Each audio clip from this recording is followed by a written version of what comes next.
said Have that. Fun. Be positive. Don't tell me what to do. Wait, producer Mike is. What if we just started doing therapy to He's Mike without his permission?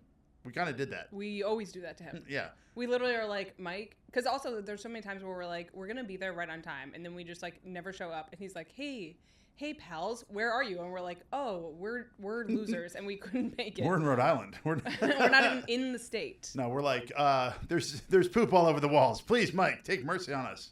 Oh God, that's Mercy on our disgusting. souls. That's disgusting. Also, yes? if you did want to be famous like tomorrow, we could do couples therapy. The show would be called Couples Therapy, but just us. It would just be us, and there would be a That's therapist the name right of there. the show, Couples Therapy, but just There's us. already a show called Couples Therapy, so we would make Couples Therapy colon just us. Yeah, and then we'd have a therapist. Isn't that what this podcast is? I believe this podcast. I believe I can fly. No. No. So I believe this podcast is our. This is why we need therapy, because you don't even know what song I'm referencing. What song are you referencing? So I'm trying to be a better listener. I'm not trying to jump ahead. What song are you referencing? It's okay. It'll come up later in the show. Is it Prince of Egypt? Sound off in the comments if you know what song I was talking about. Go ahead. You know what this show is? What? Because we're going to have guest hosts moving forward if we can't do this, to have continuity. But this show is yes, basically our Tuesdays with stories. It's like, what happened this week? That's how I see it. I only know Tuesdays with Maury. Yeah. He dies. Mark, I love that book. Come on. You don't think I love a Mitch Albom Every book? single millennial straight man has read Yes. Tuesdays with Maury, been like, wow, this is really good. It's like, Yeah. the whole book is like 80 pages in big print. And like, It's really short. it's like, I mean, I like the book. I like Mitch Albom, but I'm like, it didn't like change my life the way it did for you. Did you ever watch the Sports Reporters with Mitch Albom Sunday mornings with your dad? No. It was basically like before podcasts existed. It was like 4 big time print sports reporters talking about sports. Oh my God. Before there were podcasts. How did people talk without recording every conversation? There was something called radio. Yeah, that's I don't know if you remember that, but my close personal friend, I know, it's disgusting. My close personal friend, Craig Carton, shout out. Yeah. Still is on radio. Can I do a Craig Carton invitation? Try it. OG Ananobi, baby. We love him. We love him. Farting. We love fart. Like, he just is like all over the place with. That didn't sound like him. He does a lot of baby, and he holds the mic like this. I didn't say it was a good one. All right, let's start with the Knicks. This is already the worst show we've ever done. What? You're such a hater. I know. I'm too hard on myself. Are you? Yeah. How about this shirt I got you? Oh yeah. Shout out to Street Shirts. Shirts. And all things bootleg. Yeah, it's very bootleg. Since I put the shirt on, the Knicks have won 2 out of 3. Sure. And let's talk about our setup for the last game. Game 4. I'm trying to get Pearl in because I'm like, Pearl, game's at 8:30. Let's get it in. Then we're like, we've lost the Hirate, which is for some reason what our kids call the remote. Yeah. Well, Henry changed the remote's name to the Hirate actually like 3 or 4 years ago. Yes, because you have to hire it. Hire the volume. Hire the volume, yes. Yeah. I don't know if that's even it, but anyway, I only like Hirate now. Yeah, so we call it the Hirate, and there's also that's like a real family thing. Like every family has their own name. What's your least favorite? For the remote? Mm-hmm. I mean, the remote control is pretty bad. Remote control. I like the clicker. You like the clicker? Yeah. I don't like the clicker. No, you're not. You're not classy enough. No. If you say clicker, you have serious money. If you say remote control, you died 12 years ago. Yeah. It's a remote control TV. Well, it's like when I play golf with Grill Guy, and I said, "Oh, guess what I have to set this party off? A wireless speaker." And I always say wireless, and he's like, I mean, you don't need to say wireless. We're going to plug it in and drive it all over the course. Like, I asked you when we were going through some old crap the other day if you wanted to keep those speakers that we have at my mom's house. And those are wired speakers. But you want them? Yeah, one of my dreams is to be outside grilling, shirtless, bunch of dudes, bikinis. You sweat too much to be grilling shirtless next to food. We got the speaker going. We got Steely Dan, dad mode. Oh, you're reeling in the years.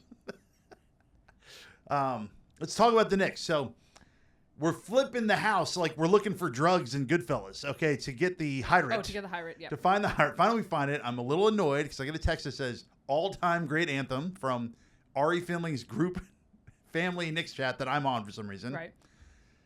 So game begins, and Henry, our 5-year-old, is up with us, and he creates a good luck charm out of a piece of tubing. It's like one of those like. It's like corrugated. It's like Yeah. It's like a accordion tube. Yeah, accordion tube. So he's like, I've made a poop. Yeah, no, he has it. First, he wants to use it where he's talking to one side, and he wants you to listen, but then he's just screaming through the tube So into loud. your head. Yeah. And so we didn't love that. And then he puts it around his waist, so it's like a belt, and he's like, I made a poop. And he's just like. So while he's making a poop, which by the way was great because he had been yelling into my ear for like a lot of whatever quarter it was. Third. But then while he makes it a poop, all of a sudden they're coming back. Right. And then he's like, I don't want to play with this anymore. Whee! And I'm like, get your poop back. We make him touch it while the game's going on. I mean. Excuse me. Sorry. Yuck. One more. No, I'm good. Everything okay? Mucinex. Go. We decided to let him stay up, which was fine. But then the Knicks were down, 29 points? Mm-hmm. And I was like, okay, so there's no point in keeping this child up, past 11 p.m. If they're not going to win this game because he's going to be so overtired. We're going to be overtired, and it's just not, and like for what? There's not like some special moment here. Mm-hmm.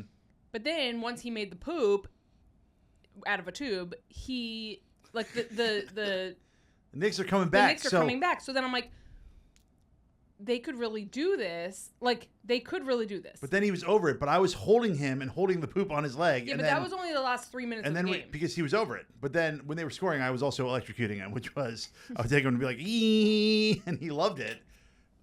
This team is just unbelievable. Like, yeah. Okay, like obviously Brunson is making shots that no one would recommend you even try to make. Right, and that's his whole game is like exactly, but it's crazy. Off balance step through. I mean, I must have rewatched that clip of Jose, who is like my number one.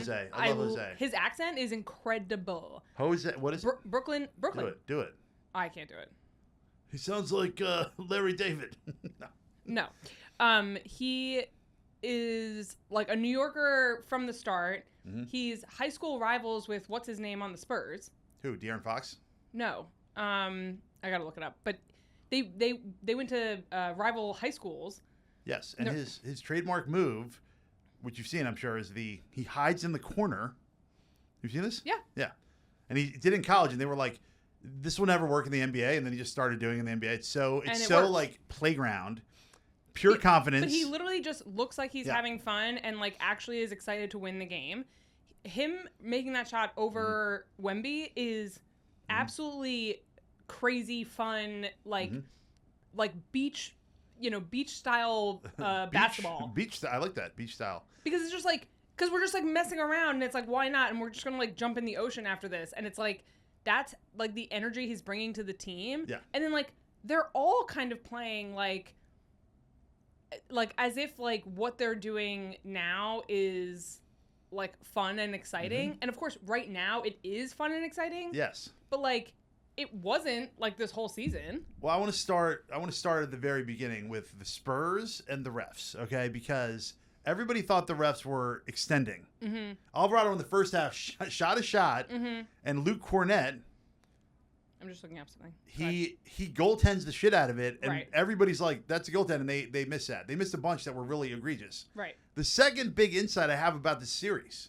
is that I find Wemby to be much more villainous than I originally thought, because he reads his little book. Oh, he's quiet. He gets knocked down. He does something like this to Mitchell Robinson and is like, you're stupid, basically.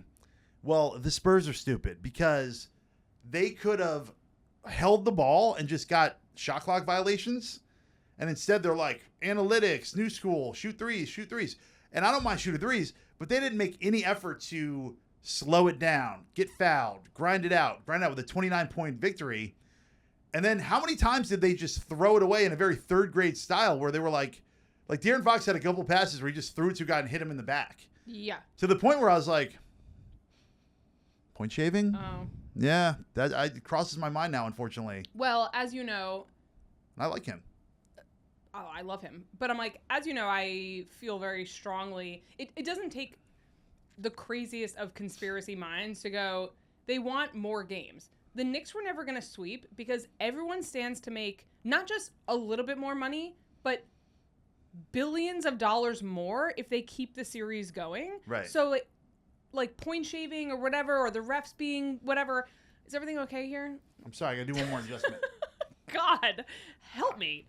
Sweaty. Boys are so gross. I came in here so sweaty. Do you ever just think about how gross boys are? You have no. Yeah. You don't even know. Yeah, and don't ever. I want to go back to the Wemby thing. Wait. Oh, so also I looked it up. It's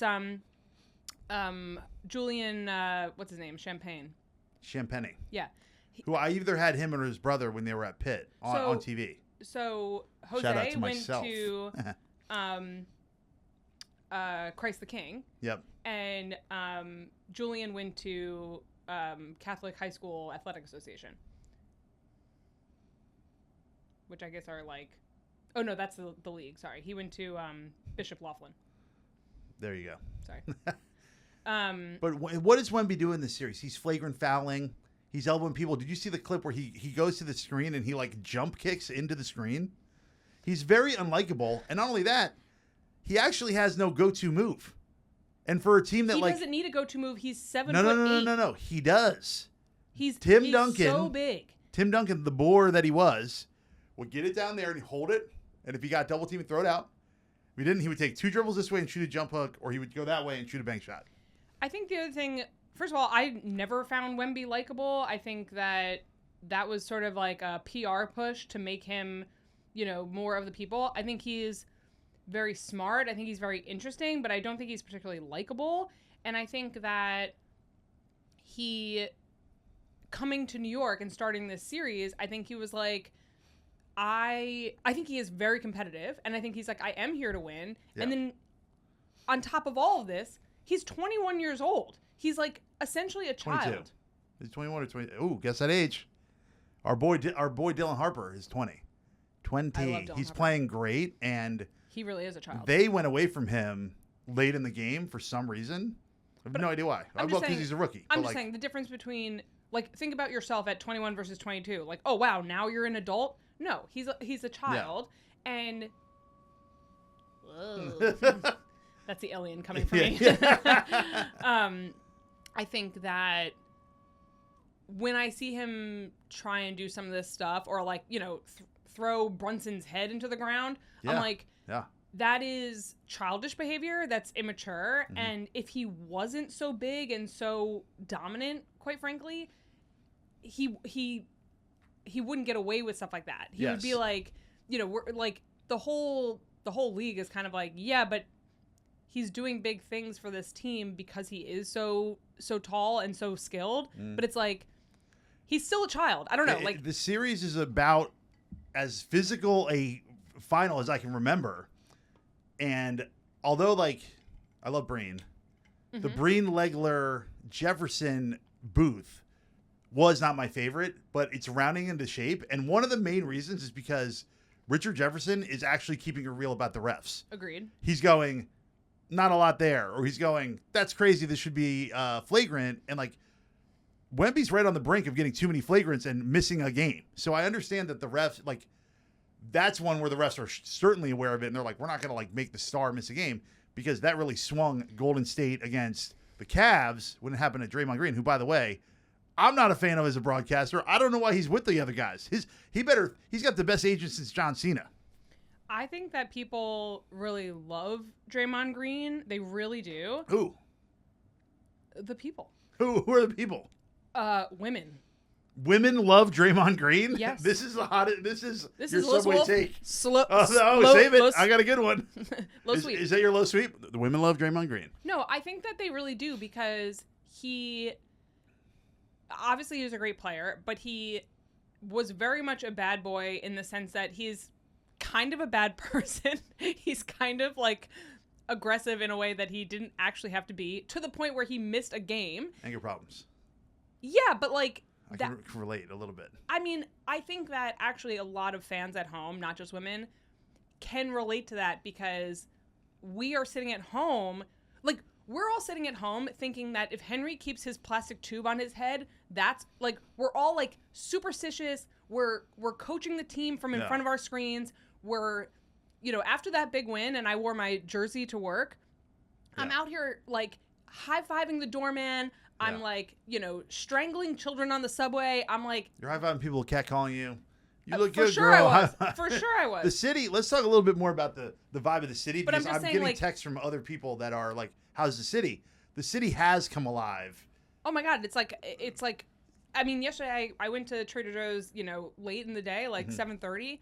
Yeah. I'm standing up there with my grocery bags, with my bus driver. He's like, this is unbelievable. Like, and it's like, especially our age and above, it's like we've just been waiting for something. Like, we needed this so bad. But I'm like, it doesn't mean that people who are younger than us or people who lived through, you know, the Knicks heyday before aren't also into it. Like, everyone's into it. I'm like, there's no reason not to be excited about it. And I'm like, even like the like anger around Trump coming and everything and canceling the outdoor watch parties and whatever, it hasn't dampened the spirit. It's like, that ripping sucks. off of the Tim Duncan jerseys and like assaulting people, which not a fan of that. Well, obviously, but that's like criminal behavior. behavior. Being tongue in cheek. The Larry David reaction to the Josh Hart miss layup is an all-time great. And meanwhile, you got Seinfeld, like, you know, 10 seats away, who's like very stoic the whole game. Very zen. Well, because he meditates and he lifts weights. This is the secret to life. But after the game, he looks at the camera, somewhere, and goes, this is an all-time great New York sports moment, and nobody wants to leave. All the famous people just milled around the floor. I mean, the absolute euphoria that, like, yesterday, everybody, like my colleague called me from my day, Jay, and she was like, blah, blah, blah, work thing. And she's like, but I don't care. All I care about is the Knicks. And, like, that's, like, all anybody wants to talk about. I mean, I think, like, that's basically how the city feels. And it really doesn't even matter if you were watching, you know, at your house or at a bar, or, like, one of my friends from work, they're watching in their friend's, like, apartment backyard. Like, they got the projector up. Yeah, so fun. And it's, like, so fun and so cool. And it's, like, they're not diehard basketball fans. They just want to watch the game and be a part of the thing. And I'm like, that's really what it's doing for people, is, like, everyone is gathered around, like, a positive focus. And it's actually just nice. It's just nice. The 3 times I maybe felt this in my entire life before, 2023 Princeton run to the Sweet 16 was a 2 weeks of euphoria that just kept building and building. Oh, and I'm sorry, were you on that team? Yes, as the broadcaster. I was on it as the radio man. Sure. A key and important contributor. Uh-huh. The Draymond Green of the team I was Princeton. the team I was on, the Hunt School of Princeton beat St. Benedict's, coached by Danny Hurley, with J.R. Smith as the best player. When I remember winning that game, and for 3 days, I literally was like, I'm going to the NBA. I was floating above the clouds for 4 days, but it's almost reached that level here in New York. Yeah. I mean, I will say, like, every time I've worn my Knicks hat, you know, out to the beach or on a trip and, like, you know, whatever, like, you will find Knicks fans wherever you go. And people always call out, like, let's go Knicks. Like, it's totally off season. It doesn't matter. Like, LeBron is dominating every conversation and people are still like, let's go Knicks. So I'm like, it's always sort of like an undercurrent, I would say, of this city. Yeah. But, like, this is just great. And then it's reflected by the fact that the players on the team right now are legitimately fun, interesting, funny people. Like, they are participating. Like, OG's interview afterwards, and he's like totally deadpan, and he's like, it's pretty exciting. Right. I think other people are excited too. I'm like, this is hysterical. Like, it's a crazy reaction to getting, like, the most famous tip-in, you know, in the history of the Knicks franchise. And he had the block, which on replay was actually a foul on De'Aaron Fox, but De'Aaron Fox should have dribbled it out and just got fouled. The last shot, and then I have some OG insider information. Okay. But people are hating on Brunson for coming off and launching a 30-footer over a 7'5" guy. I think it was the right move, but go ahead. I like to get a shot up. So many times in that situation, he only had 5.4. Guys dribble around and they get trapped and nobody gets a shot off. Right. It's like the kid on TJ Sorrentine who, when Vermont beat Syracuse, he held the ball like this. The coach called a play, and the guy was way off him, and he just shot it and made it, and was like, "I'm going to stick this for the win." Yeah. By drawing two, he got OG the tip in, and the OG acquisition when it happened, I was like, "This is the best. This is the best trade the Knicks have done in like 25 years." And my final thought about it is that Knicks fans are full of S usually because they're like, "Yo, New York, it's championship or nothing," and you're like, "Actually, you've been the worst franchise in the NBA for 25 years." Well, I just think like this is not the usual. To go back to the Brunson play, I think that it just goes to show what a smart player he is. You have 5.4 seconds. You're not the biggest guy on the court. If you keep dribbling like that, they are going to come to you, and then you're going to be trapped. Like by getting something up there. First of all, it's not crazy that he would have made that. I mean, he's made it before. And Mike Breen revealed he would have hit it with a triple bang, the first ever triple bang. First ever triple bang? Yeah. That's funny. The other one was the Curry against Oklahoma City. Bang! Oh, my goodness. Bang! It was a double bang, which was incredible. But he said he was going to hit it with a triple bang. I love Breen saying that he was going to reveal a triple bang. Breen, you're close. So funny. My close personal friend who, after you said in the eulogy of Bob that you did do stand-up, was like, you should do stand-up. And I've also met him. Yes. I also met him on the street with John Anderson years before that. We were like, oh, well, that's Mike Breen. And he was like, fellas. He's so nice. He's the best, and we do wish him the best. And he's just so good at his job, and he's such a wonderful, kind man, and he loves me. So he does love you. He's a huge fan. No, I think it was just really smart playing, and obviously. Just checking my Knicks notes to make sure I got to everything. Like OG being down there and just being smart with it. Like they're playing, they're reading each other's minds in the way that you want your team to be doing it. You want them, like, that's what I think the Spurs started to mess up the second half of that game. Like, to your point, like, Fox passing to someone's back. They lost the Yes. Two thoughts about the that. ESP. Like, they were messing it up, and they were running plays that they all know, and like they know what's supposed to happen, and they were just like half a step off. And then it was like, well, the second you do that with these Knicks, and then the Knicks shots started going in, I'm like, well, you just put yourself in this position. But again, my conspiracy brain is like, everyone stands to make a lot more money the longer the season goes, and so I think you can't discount that because we live in hell. That didn't happen. They're up 3-1 now. Before we they didn't sweep. Right. Just hold on. I know what I'm talking about. I want to talk about Fool. To the point of the Spurs again. Positionless basketball. Okay, back in the day when Noah Savage, big man, would get a rebound and I'd be dribbling up, everybody in the camp or wherever I was, give it to a guard, and a guard would come over and be like, run the shit. But now everybody's kind of a guard. You can bring it up. I can bring it up. So De'Aaron Fox, rather than like being a point guard and putting the ball in his hip and being like, you stand there, he's like throwing it to the other guard, Vassell or whoever, or Harper. Number two is Wemby was playing what I call showcase basketball. He's showcasing. Okay, I've done it. I've showcased. Wait, you've done it? I've showcased Shocking. many times. You're at the park, you're dancing on full or whatever. So when he bangs threes, people go, oh, my God, a 7'5" guy who can bang threes. Of course he can. He's like 4 feet away from the basket. But that doesn't mean that you should be out there shooting every three that you can get off. It's situational. I have it's like bringing a gun to a knife fight. Like, if you can get layups, you just get layups. And then if they take all that away, you go to your counter move. He's out there just like doing the most instead of going, we're up 29. The thing I need to do is pass. And like these young guys don't understand that sometimes. Well, they are very young. And the other thing that I would say about the Knicks team from a personality standpoint, besides that they're just so likable, is that when they do something stupid or bad, a la Josh Hart's missed layup / should have been a dunk. Could have been the next Charles Smith. I mean, truly, it was just so unfortunate. But you've been there where you're between a layup and a dunk, and you kind of get. I've been there every day of my life. You're like, let me turn this over for a finger roll. When you're I right there at the rim. when I played for the Raptors, that's the only team I could think of that would like probably give me a tryout tomorrow. Yeah. And Drake is like, yeah, we love it. I found a Drake song I like, though. That's Yikes. dark. Yeah. But my point is, when Josh Hart goes to, first of all, obviously he's devastated when it happens. He's embarrassed and whatever. Yeah. But then afterwards, instead of being sullen or whatever, like I'm sure he beat himself up about it enough. Mm-hmm.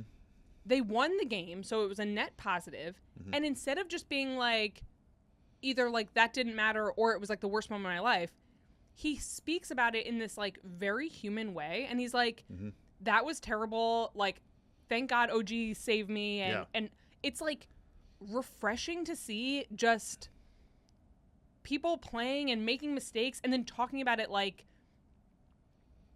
it's the mistake that it was, but it's not like the end of the world. I don't know. Like, I think we got into like this very high drama, you know, post-game press conference stuff for like a while where it was like, you know, oh, like now I'm in a bad mood, and we like know all these players because there's a lot of them.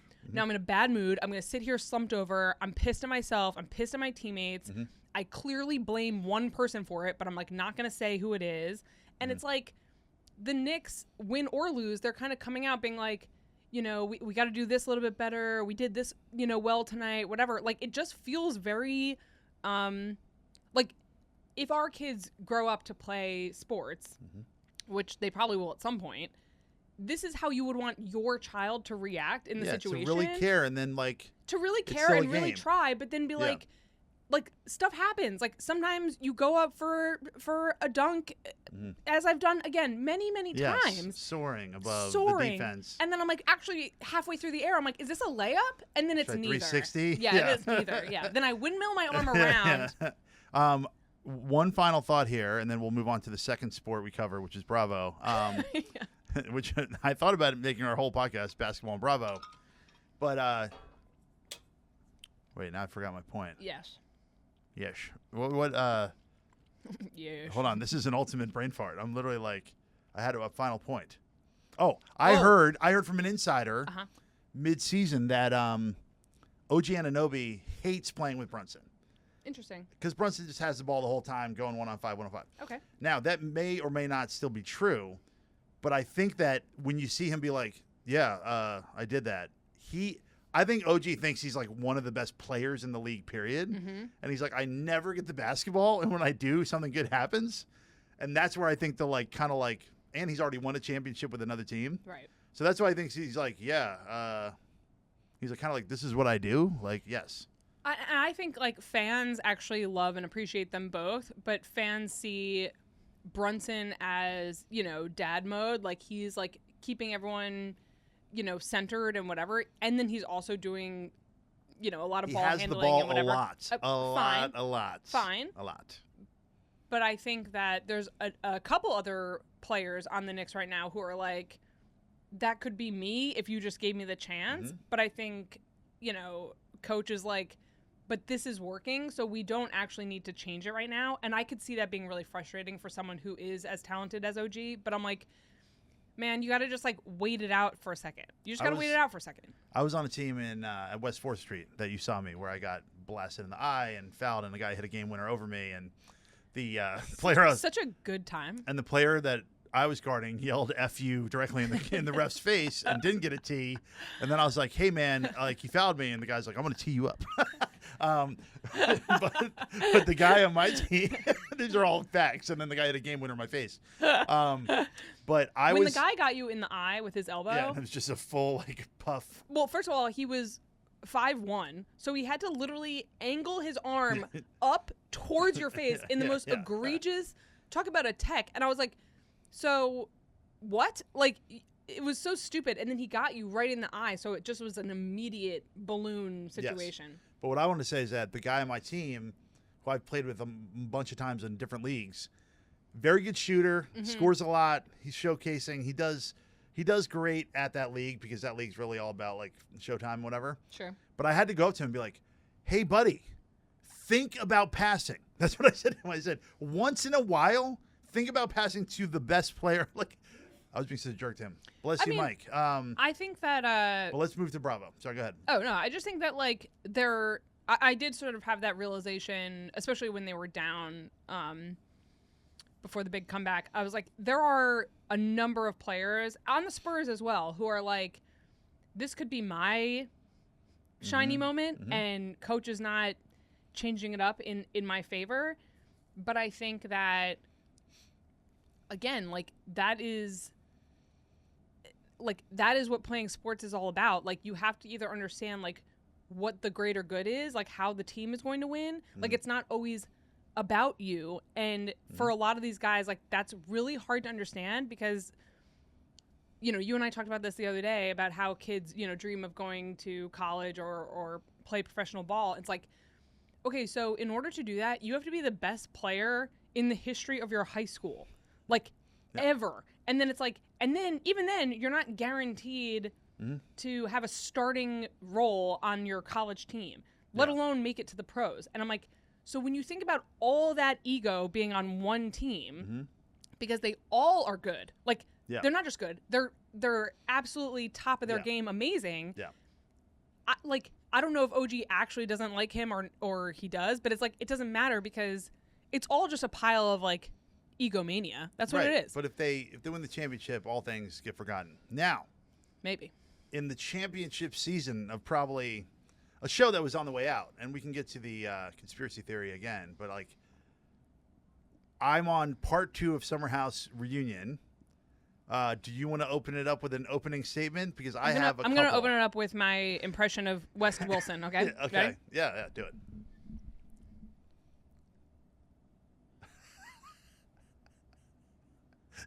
That's Amanda.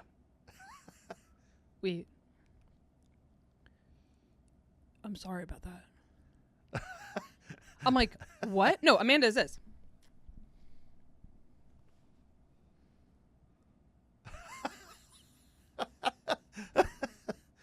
It's just really hard because everybody's mad at me. They don't even say anything. This absolute hot mess. Did you watch the season as well? You didn't, right? No. Watching the season and then watching the reunion, knowing what was coming with the West and Amanda hookup and whatever, I'm like, the season was hard enough, honestly, to watch because the first 3 or 4 episodes, first 3 episodes I would say are Amanda and Kyle. At their marriage is it's death rattling. They're so going through the motions, but in this really awful way that you're I really don't even want to watch this. It's really sad. At the end, Kyle turns up the anger and psychosis, and he's screaming at her. And so she was poised to have this absolute moment in the sun of Kyle has cemented his status as the bad guy, the bad husband, the bad person, the bad friend. Yes. He's done that. Screaming F you in your wife's face in front of her friends on camera. Yes, correct. Is really upsetting. I don't care who you are. It's really upsetting. And instead, called her a stupid effing I D think or WHORE. I don't remember. I think that a lot of his true colors came out. A lot of what we sort of suspected he was happening probably behind closed doors. But it got onto camera this season and not in a funny Kyle's coming home at 5 o'clock in the morning, stress eating 16 cookies and then, crawling into bed with Amanda being are you awake? And she's obviously not. It's 5 o'clock in the morning. Right. Well, the best part of the reunion that I highlighted in my notes was they're questioning why she would go to basically Kyle Light, a big partier, a non-committal dude in West, and then she's out partying now. And she's like, well, I'm single. I'm going out now. And Kyle's like, but you could have gone out with me. And he's so hurt that she didn't want to party with him. And then she goes, I didn't like to go out with Kyle because he got so drunk. And it's that was the crux of their entire relationship was there's a line between and the fact that he probably treated her super bad. But also yelling at her, swearing at her. But also it's he's getting off scot-free out of this somehow. Well, he's trying to, but I think personally, he didn't get off scot-free with me. I feel he is working his PR angle really hard to make sure that he is getting the attention that should have been hers, quite frankly, because she did break all sorts of girl code and hook up with Wes, and it's the most unnecessary thing I've ever heard in my life. Mm-hmm. But she also has a point. Going out with a friend or your husband, who is supposed to be like your main person in life, to the point where you have to babysit him and then you have to carry him home, and he's like being disgusting and inappropriate with people in the bar, and like, and now that's on you. Now you have to take him out. And for sure, multiple cheats. One we know of that he admitted. So then he gets to be like, first of all, he has the biggest beef. First of all, she has the biggest beef because he treated her like crap. So that's number one. He's got the second biggest beef. Sierra trying to make it all about herself. When I'm like, Sierra, like, you're not one of the married. This is when I sound like really like when you're not one of the married parties, you have the less of the beef. But here's what I'll tell you, because you didn't watch the season. So especially in the last couple episodes, where you do see Kyle just kind of like lose the thread, where he's screaming at Amanda. Mm-hmm. You know, Carl obviously is sober now, and he's going, Kyle, like go outside, like calm down. Mm-hmm. He's punching stuff, he's freaking out, he's screaming in people's faces in a way that you're like, this is actually like upsetting. Like, I would not want to be around this person. Yeah. So Amanda, and rightfully so, has her girlfriends there, and there are multiple scenes that are absolutely brutal in light of what eventually happens, because she's sitting there going, I think I need to end this marriage, basically. But like, she's not saying that. She's like, maybe we need a break. Maybe maybe we need more therapy. Maybe like, she's kind of saying all the things that you would say when you're like in a 10-year-long relationship or whatever they've been in. And it's like, her girlfriends, meaning Sierra and Mia and who's the other girl in the house? Blonde one? I don't know the new people. No, not the new ones. Lindsay even. Lindsay. Are going, Amanda, yeah, we have your back. Like, we are going to help you through this. Right. And then she goes around and sleeps with Sierra's ex. So it's like, it's not so much that Sierra's like, oh, you betrayed me by sleeping with my ex, which is definitely a part of it. Yeah, yeah. But it's like, you actually betrayed our entire friendship. Right. Because you lied to me repeatedly. Yes. I was sitting here supporting you, trying to do all the things to basically like get you into a situation where you could either resolve the stuff in your marriage or move on and do what you need to do. And it's like, what ends up happening is so unnecessary and egregious, where you're like, yes. So instead, like, my thing is with Amanda, and I talked about this with Kristen. You have to let me in here for a second before I forget my thought. Okay, go ahead. The thing that's missing for me, and we talked about this last time we brought this up, but like, it's like the Anthony DeVito joke I love, where he's like, my roommate like got with my girlfriend and like took her away. And he's like, love can conquer all. Well, I'm the thing it conquered. Right. It's like, if they were so in love and they're like, we're actually getting married, we love. I think even Kyle and Sierra would be like, I guess this is like the thing, and they can like go off together. They don't even like act like they like each other. Do you know what I mean? It's like it was so irresistible, and yet he had a girlfriend the whole time. And she was fine just like having it be like a fling, it seemed like. So just go have a fling with somebody else. First of all, you could have had a fling with anyone else. Also, in the world. But also, there's so many like Bravo celebrities that you could have hooked up with that like would have been happy to hook up with you, and it would have been like scandal light. You know what I mean? Like, it would have been like, oh, like she hooked up with like Austin from Summer House, and it's like, oh, well, I heard Austin had a girlfriend at the time, and it's like, oh, that's like inappropriate, but like whatever, they know each other. It feels so diabolical. It just feels it feels, in my opinion, just deeply immature. And Amanda even brings this up in the reunion, where she's like, well, what am I supposed to do? Not do something I want to do? I wanted to do it. And like they're like, yes. Kristen, shout out to Kristen, when she and I were analyzing this, I'm like, Kristen's like, the thing is, we do know what you mean, because we've all had a crush on the person that's like inappropriate and whatever. But she's like, but we did that when we were 22. Like, we did that to 15, 17. But to be fair, Amanda got with Kyle when she was 24, and he was what, 34? Like, it's a not big. That much older. He's 51. How old is he? He's 112 years He's old. 62. He looks amazing. He does look good. He's 43, 44. So it's like been 10 years of Summer House, right? So he was 34 and she was 24. God, so depressing thinking that they're in their 40s. But it's a good thing to remember, because if you've been with the same person since you were 24 and then at 33 or whatever, like the relationship breaks up, you are a little bit like emotionally stunted. Like she's behaving the way you would expect a 24-year-old to behave. And it's like, what's sad for her in the whole thing is that obviously everyone knows that the guy that you hook up with who you shouldn't have hooked up with or whatever, that's not anything. And like,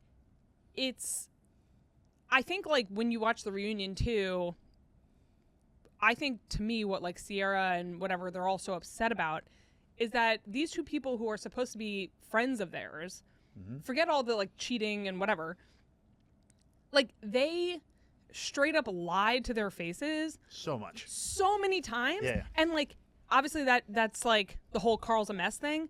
Carl is and was a mess because he is sober. That's triggering all his lying. It's absolutely so triggering for him. And then these are people that he cared about and was trying to support, meaning like, I know what it's like to be in a bad relationship. I broke up my own engagement because I was, at the bottom of the hill. It's like, I can appreciate sort of like what this must feel like when you're like, wait, I'm hearing rumors that you're like hooking up with Wes, but like, that's not true, that right? Can't be true. Yeah, and then she's showing the text of like, of course there's no truth to that, and blah blah blah. Like, God, like that's messed up, I think. Yes, I want to talk about West. Why? Because Such the a problem loser. here is like when it's like when Joan Rivers would be like invited to A-list parties and she would go, I can't be part of the party and also make fun of the party. Right. So if you're going to be a player, let me give you there's a movie called How to Be a Player with Bill Bellamy, okay? It's not called that. It's called something else. Is it called How to Be a Player? No. But anyway, he's trying to be a player. His number one goal in life is to be to bang as many girls as possible, which is fine. I don't have a problem with that. But the problem is I don't think that's his goal, but go ahead. And to be liked. 2 goals. You can't be a player and be liked by all the girls you're playing, much less. Now, what's funny to me is there are some like guy reactions that I find hilarious, where like guys are like crying because like he's crying because and then who's the black dude? Nima? Oh, KJ? KJ's crying because his dad was a player. I said I didn't watch the season. I'm like, if you're crying because your friend is like hooking up with multiple girls and like screwing them over. Well, KJ's crying because he's very screwed up in many ways. Well, he had like a whole mental health crisis. I know. Plus his relationship ended. Plus he is also feeling triggered because his dad did this kind of stupid crap to his mom. Right. But like, and that's how he was raised, sort of seeing the devastation of like whatever. I understand the logic of that, but actually crying about that is crazy. I think that like emotions are running high. And again, if you watch the season, which you didn't do because I don't know what you're doing, you're watching like golf videos on YouTube. It's like so dark. Like that'll be the trick that gets. I'm like, wow, exciting content over there. I feel like it does make a little bit more sense because again, like even with West and whatever, it's like, and Jesse and like that whole friendship, it's all rooted in this idea of like, we are friends and we're like looking out for each other. And instead of doing that, they do the opposite. And then like the energy that West and Amanda bring to the reunion is like grim. It's like, I mean, I get it. Like it's very strategic. But it's like play a word. We're gonna play the game where you have one word to describe it. My word is strategic. What's your word? You already picked it. What's your word? Of their approach? Yeah. I would say it's milk toast. It's like more than that. It's malevolent. It's manipulative. Yeah, and it's what's the word I'm looking for? It's curated. I mean, listen, they like. I would not want to show up to that reunion either. Like, I totally get it. But the truth of the matter is, like, even when Sierra just, like, eviscerates Amanda, Yeah. I'm like, so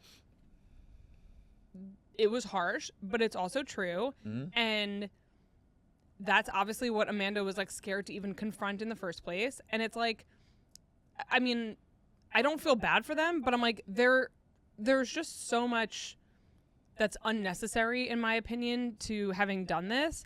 And, like, to your point, like, if they are really in love and they get married and they're, like, happily ever after, like, then great, good for them. But I'm like, that's obviously not what's going to happen. Yeah. And it's honestly ill-advised, because you don't get out of a marriage and then marry the next guy you hook up with. Right. But I'm gonna play the case for having been in a summer share house and drunkenly. And did that go well for you? And drunkenly been like, there should be a show on Bravo.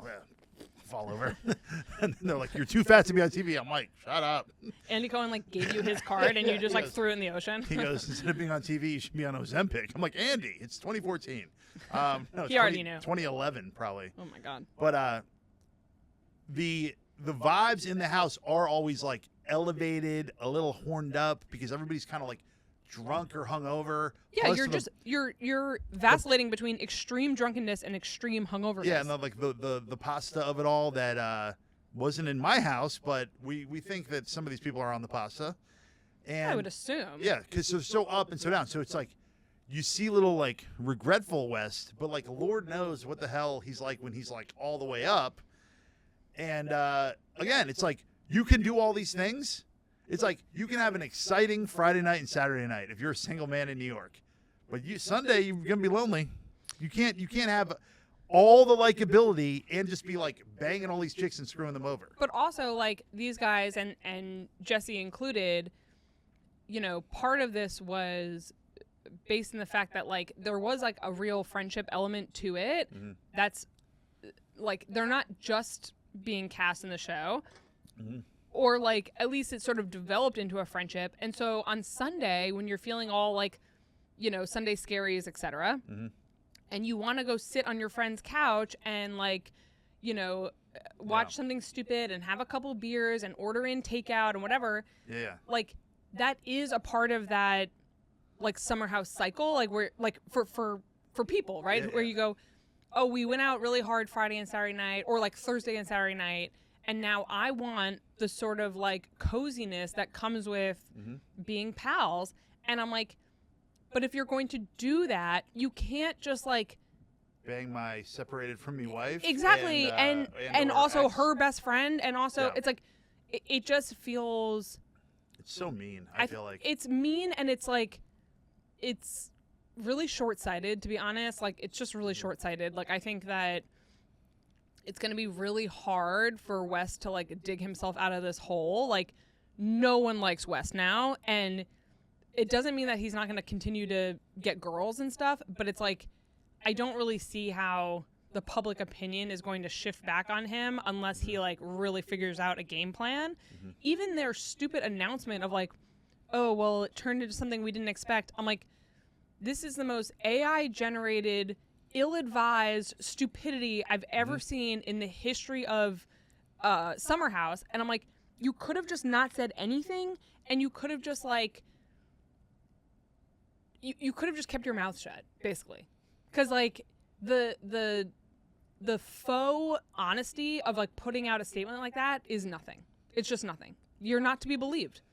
Yeah, and I think they obviously were hooking up, like, way earlier than they said they were. Well, I think. And I want to drag Jesse for just a second, because in the clips that I saw of him, again, the whole, and, like, I'm going to be the old man on the porch, the old married man, but, like, from, you know, we don't really have friends of the opposite sex No. that aren't, like, both of our friends. We don't, like, go hang out with friends, you know what I mean? Like, but when he's, like, crawling in people's beds and be like, hey, buddy, and then be like, hey, hope I don't get a boner, I'm like, you're being a creep. Like, are you friends with these girls, or are you, like, trying to bang them? And if you need, like, a strong separation of that, because it's like, if you're just friends, that's a creep move, and if you're trying to bang them, that shit ain't gonna work. Okay? Again, That's not the move. Again, you should have watched this season, but there's a whole episode or 2 episodes where he's like, oh, I'm going to, like, make out with Sierra. As a joke. That's well, 6th grade style. But then he, like, goes to Wes, and he's like, well, what if I, like, made out with Sierra? But, like, the original question is, like, not as a joke. And then because he gets nervous that Sierra's going to turn him down, which, of course, she would, because he's, like, being a weirdo. His mouth is too big for his face. Right. He's going to, like, eat her alive like a snake. His music sucks. I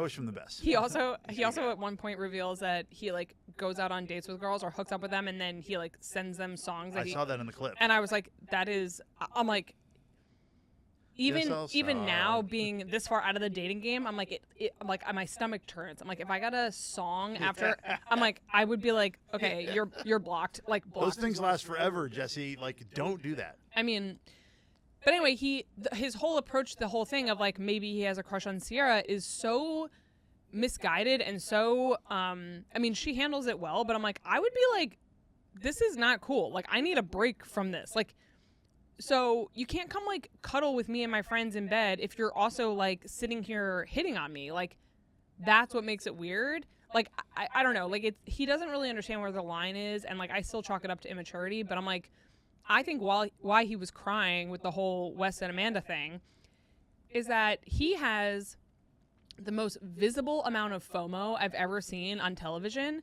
And so when he feels left out of a situation, which he was, Wes didn't tell him about Amanda. Oh, because he got lied to. So he's like, he just feels so he thought, FOMO. Yeah, exactly. Yeah. He thought he was in the inner circle, and guess what? He's not. He's in the tertiary circle. Yeah. And so that again, these are 6th grade to 8th grade type feelings. Like, you were hooking up with him and I didn't even know. Oh my God. Like, this is very high school. I agree, but I'm like, I think that's actually why Jesse was upset. He wasn't upset about what really went down. He was upset that he didn't know about it. So, like, when there's a secret that someone decides not to share with Jesse, that's what he's mad about, not, like, actually the secret being something bad.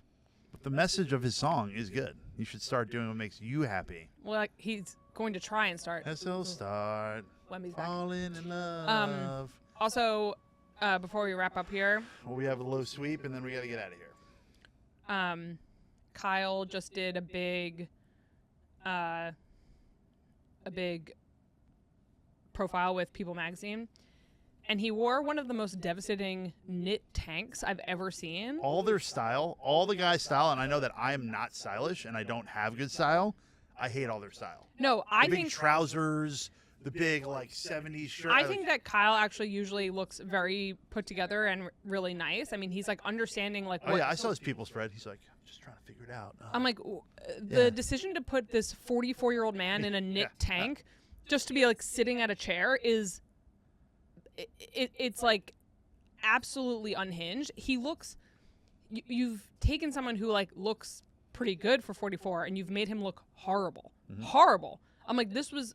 Why not just put him in short sleeves? You should always show his body. He's got a very good body. His arms look terrible. He literally looks like... It looks like they didn't have, like, another option for him to wear. Like, or like they spilled something on the other shirt. It looks insane. That would terrible be if I ever got in people, I would spill something on the other shirt. Of course you would. All right, let's do the Alyssa Wolf low sweep. As we know, these are things that happen in society that we are not going to stand for. Okay, and I'll go first. Okay, go ahead. I went to Westville again. I'm going to name names. I hadn't been there in years. This is like, the Upper West Side one. Upper West Side one, but Westville is like very vegetable forward, somewhat healthy. Used to be really good, kind of fell off. Yeah. 10 years ago, it was like a hot spot to get an okay meal. I think they only have like a B or C health rating too. It's pretty bad. Well, they're getting a D this rating. Okay, so I'm with both kids. And I go, can I just get the check? And at first I go, do you want to wrap it up? I go, of course. So they give me the tin. Of course, they don't do it, which is annoying, but that's been industry standard. And then they go, you want to pay your bill? And they go, yeah, just scan that QR code. So I scan the code, and it's like, do you want a tip? And I'm like, of course. 18%, 21%, or 22%. We skipped 20. So now you're thinking, all right, if I'm not going to be a cheap bastard, I'll just give them the extra 1%. If I go, no, custom, type in 20. Then there's another screen. It goes, do you want to just round up to the next dollar? Like, you're already at, like, $7.31 in tip or whatever. You want to just make it 8? I'm like, no, skip that. Home address, friggin' social security number. What's your sign? I'm talking 7 screens of info to pay. And then I just go, kids are screaming. They're, juggling their pink lemonade. They're, shooting stuff off the wall. I go, can I just pay the old way? And they go, oh, yeah. And I tap. And I'm like, and even when I do that, it's 18, 21. The dirty trick to try to get me to tip. I'm a great tipper. But let me do it. You don't trick me. Low sweep. Yes. My low sweep is just a classic this week.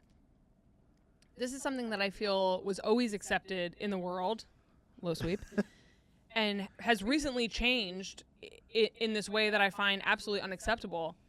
When you get on a subway or a bus, okay, you take off your backpack. Oh, yeah. You That's don't- creeped in. You don't get to sit there, and then everyone's got their headphones on. Everyone is like this on their phone. I'm like, move your bag. I have literally gotten to the point where, I'm shoving bags out of the way. Yeah. You see these people like walking on with like their walkers or their small Yeah. children, Yeah. and they're being faced with. I'm not talking about teenagers with backpacks on. I'm talking about grown-ass commuting adults. Take your backpack off, or I will take it off for you. Yes. I literally, I'm like, everyone stands by the doors. Yeah. So with their backpack now, so Yeah. you're like, okay, so now no one can get on or off, Mm-hmm. and I'm walking into your bag in a way that's borderline insane. Like, and now that it's hot out, I'm like, take off your bag. And there was a big campaign about manspreading.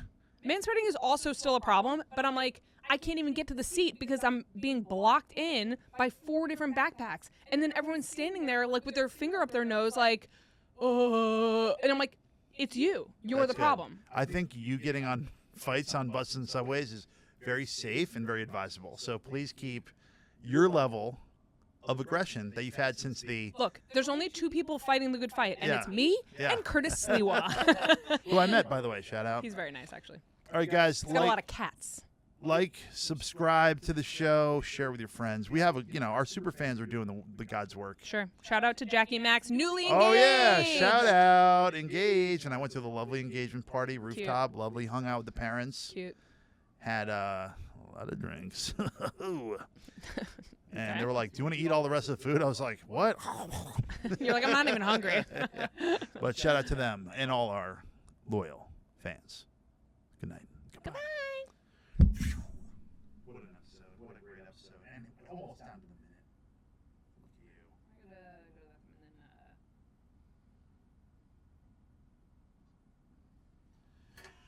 at you. Go to work. I gotta go to work, homeboy. Can you give him the drive? Yeah. And the determination.